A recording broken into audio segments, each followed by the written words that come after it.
Imagine a wave sweeping across America, a roar from the heartland, an echo from the margins, a call to reclaim power.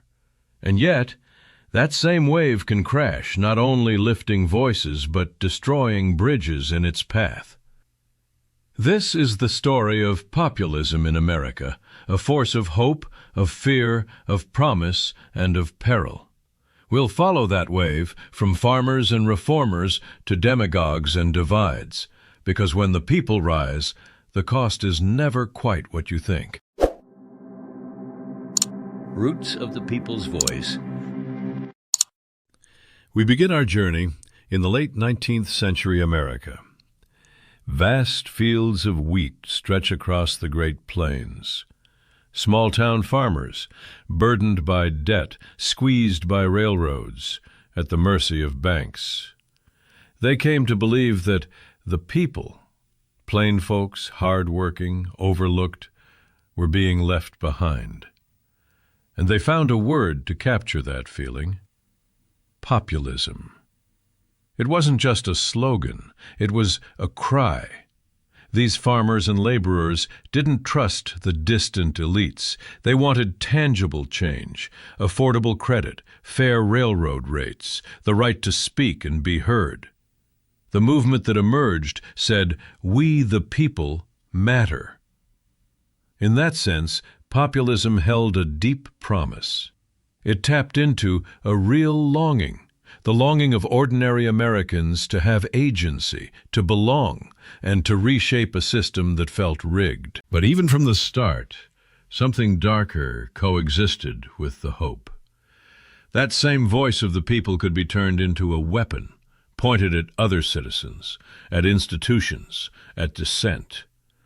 The very idea that the elites were corrupt and the pure people righteous planted the seed of division. We see in this early era the double-edged nature of populism, energy for reform, but also the danger of a simplistic us versus them worldview. As these movements matured into political parties and coalitions, the tension only deepened. On one hand, they opened space for new voices. On the other, they began to challenge the checks and balances of the republic itself. And so, our story begins, with hope, with power, but with a warning. A voice from the people is vital, but unchecked, it can become perilous.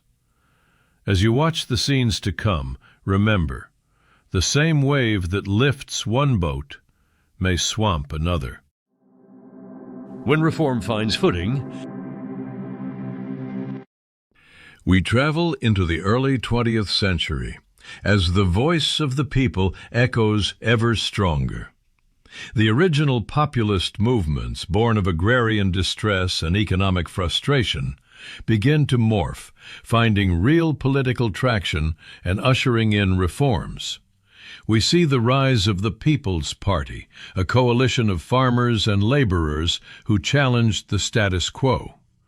They called for an end to monopolies, fair access to credit, regulation of railroads, and a more direct voice in government. This era reflects the hopeful face of populism, power shifting toward communities that had been overlooked. The people believed that through collective action they could reshape institutions that felt distant and unresponsive. The reformers did not merely complain, they organized, they marched, they voted.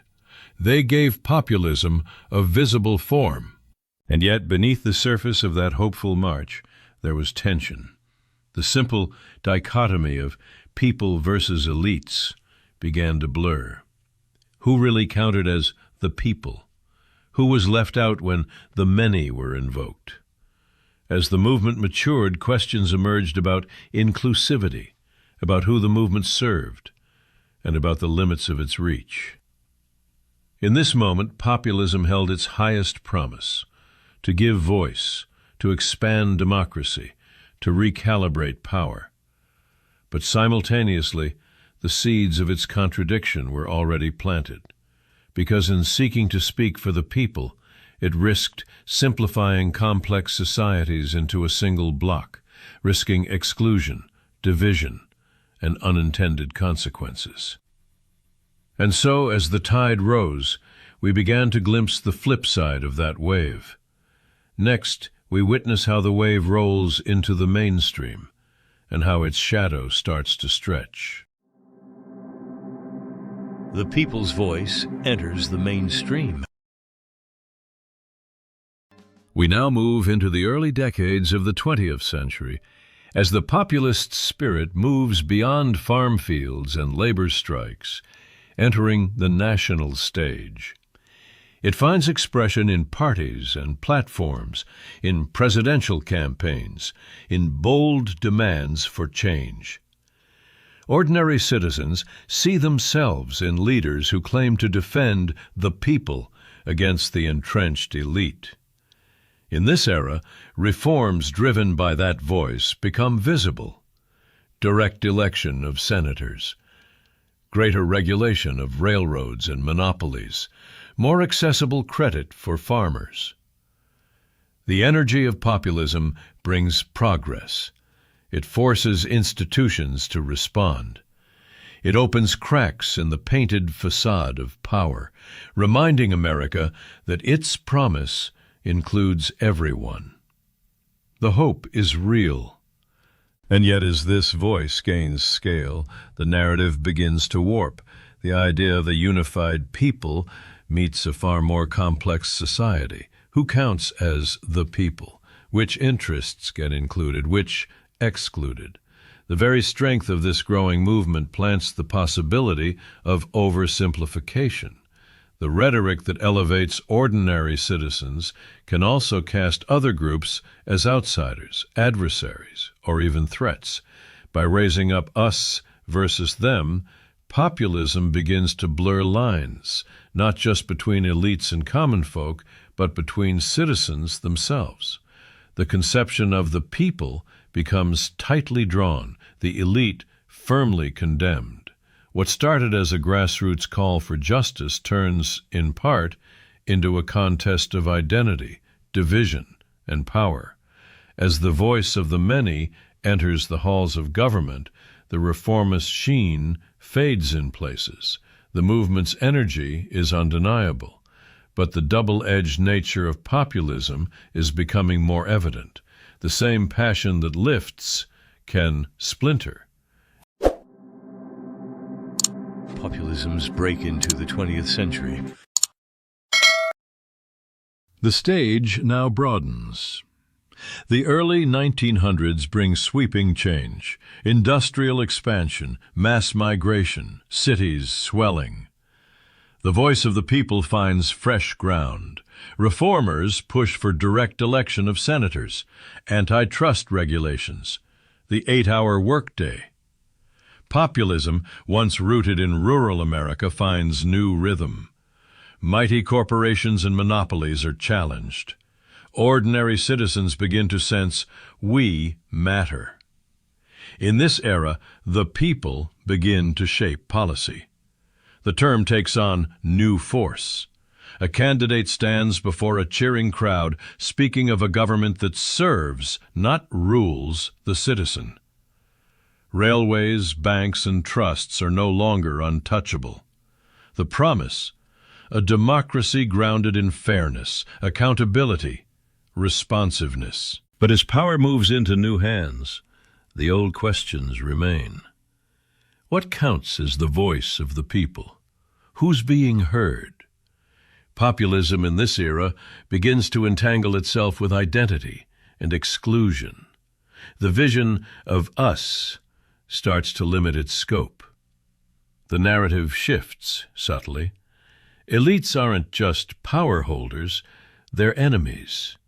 The distinction deepens into a moral battlefield. The problem arises when reform becomes crusade, when criticism of elites morphs into disdain for difference. Populism's rise into the mainstream means one thing: visibility. Its cost: vulnerability. The energy that shakes institutions can also weaken democratic norms. That double edge becomes sharper. The same force that opens doors can slam them shut. The movement once about empowerment now dances with division. When the voice turns to the many, or the few, the promise of populism is straightforward. Give voice to the overlooked, the underheard, the ordinary folks. And in many moments in American history, it has delivered. But we also reach a turning point, the point where the people being spoken for swell in number, and the definition of the people begins to shrink. Vision slips into narrative. We are the many, you are the elite. A moral boundary is drawn, the pure people versus the corrupt elite. It offers clarity. The unseen becomes seen. The ignored becomes powerful. But as that boundary hardens, populism carries a cost. It simplifies rich, messy societies into binary camps. Us becomes a virtuous identity. Them becomes suspect. The motion that once aimed at inclusivity now leans toward exclusion. And when the chosen people are framed as the only legitimate voice, institutions meant to moderate debate begin to feel like obstacles. The courts, the press, independent agencies, they become symbols of the elite. Populist energy can morph into institutional suspicion. Democracy demands plurality. But populism in this phase privileges unity. The danger is not only that difference gets ignored, it gets demonized. Slowly the reformer becomes the gatekeeper, the champion becomes the commander, the many become the few. So here at this juncture in America's story, the feel of the wave changes. Bracing wind becomes pushing tide. The tone is less about inclusion, more about dominance. The same tool that elevated voices now begins to narrow them. What started as a pathway toward power becomes a claim to exclusive legitimacy. And that claim quietly shadows the promise of democracy. when the tide turns, populism's darker path.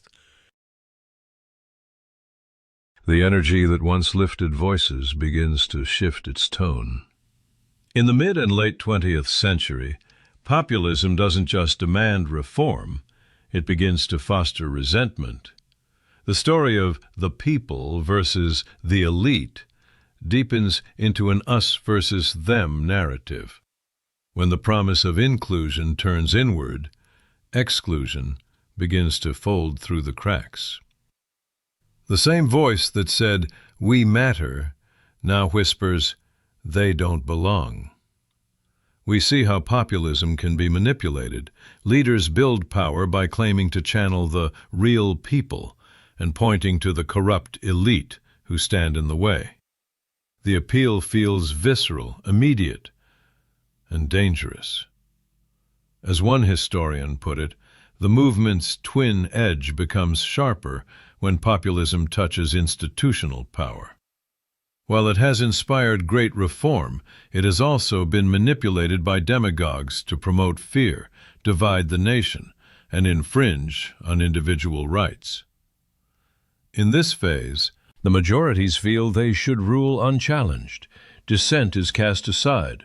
Questions become threats.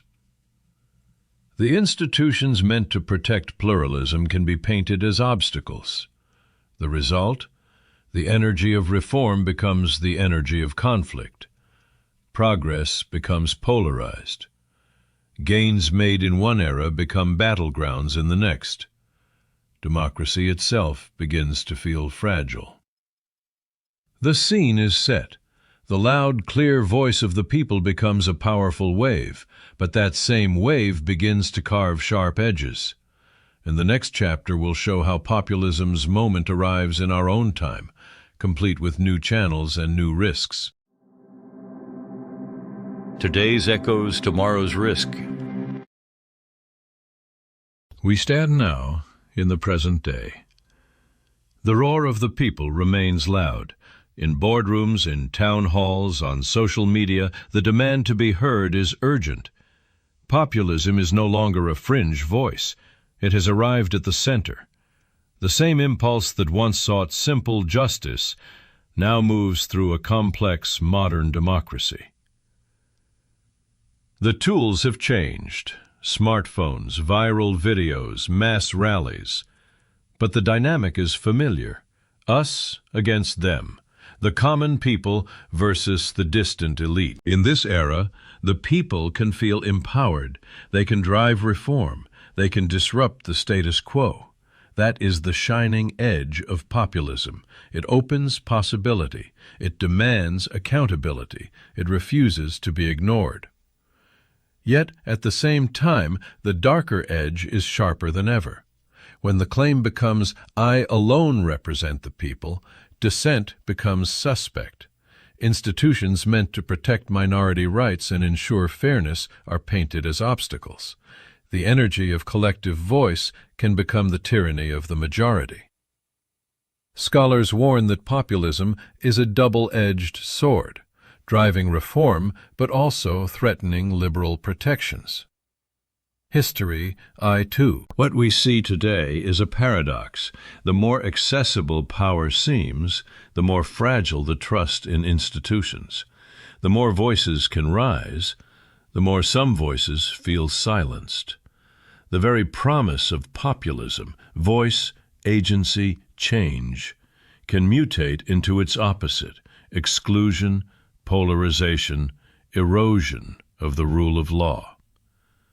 The institutions that ground democracy, courts, free press, fair elections, face pressure when majorities believe their will must prevail without limits. In this way, populism's energy becomes a test of democratic resilience. And so our story comes full circle.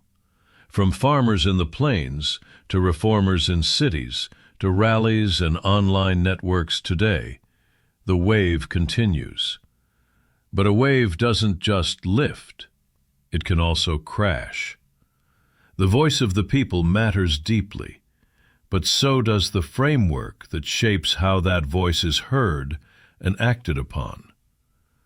Populism's greatest promise remains its greatest risk. Power for the many, yes, but only if paired with rights for all.